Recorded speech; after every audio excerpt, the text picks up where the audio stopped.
So, folks, I always told you that Russia was being viewed by the Indian strategic community in silos, and we had this, left and right, and everybody seems to be taken in by Russia.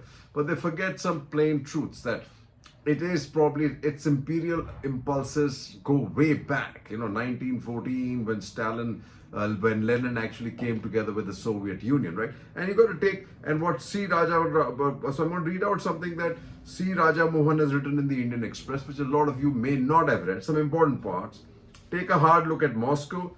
In Delhi, Putin's Russia continues to be seen as the heir to Soviet Union. This must not make us blind to Moscow's imperialist tendencies. This is an important part.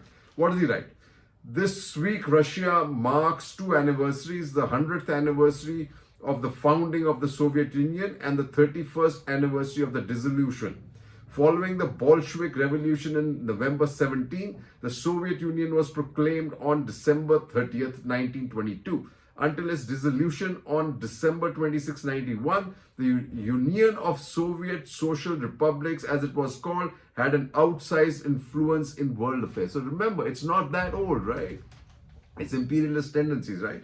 He says, but the Indian political strategic communities must come to terms with many complex factors that have contributed to Putin's egregious errors in Ukraine, and one of them critically is his use of the Orthodox Church, right? One is the religious and messianic impulses in Russian history and the deep-rooted pan-Slavism that has so neatly dovetailed with the post-Soviet image of Russia as the vanguard of global revolution. Russian internationalism is rooted in its traditional self-perception as the third Rome and the successor to the Roman and Byzantine empires. How many of you know that, right? How many even studied that, right? How many of us really know that, right?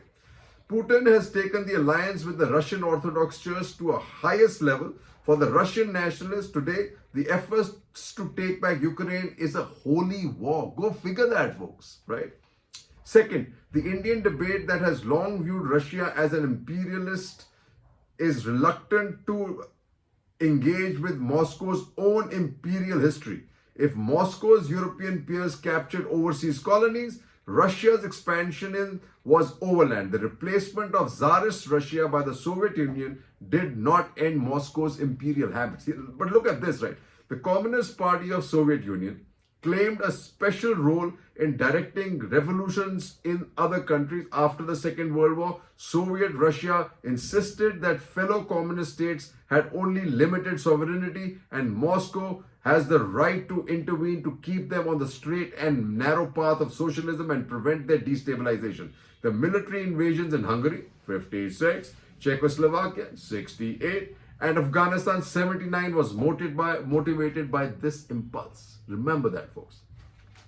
The third missing element in the Indian debate on Ukraine is the nature of the relation between Russian nationalism and other ethnic minorities. The founder of the Soviet Union, Vladimir Lenin, warned against the dangers of great Russian chauvinism. He insisted on structuring a federal polity with the right of various nationalities to cede.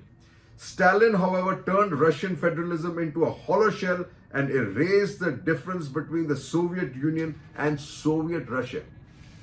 Before we go about getting rosy tinted eyes about Russia, Putin as impulses and all this stuff that we have about, that the world has wronged Putin and Putin attacked Ukraine because he was threatened by the expansion of NATO, is actually all BS. And what this war has shown us is the hollowness of the Russian system, its defense strategy, its leadership. It's just hollow. And then what about, just think about it, also weaponry. It's all dead and gone. I think now that the investment, as I've always said, in the S-400 is a dud. It's a level. It's anyway not being delivered because the supply chains have all dried up, okay?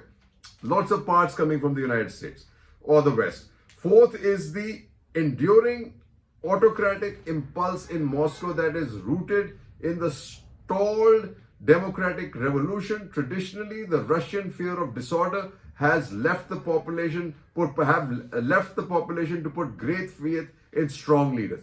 Fifth is the idea that Russia has no borders. In a talk with geography students a few years ago, Putin asked a rhetorical question: where do Russian borders end? The idea of securing Russia through a sphere of influence in the near abroad comes naturally for leaders in Moscow, but most of Russia's neighbors, unsurprisingly, do not want to be part of it. The resentments against Moscow's domination are deep-rooted in Russia's periphery, especially in Central Europe. And we don't give a damn about Central Europe. And that's in the bigger play right now, right?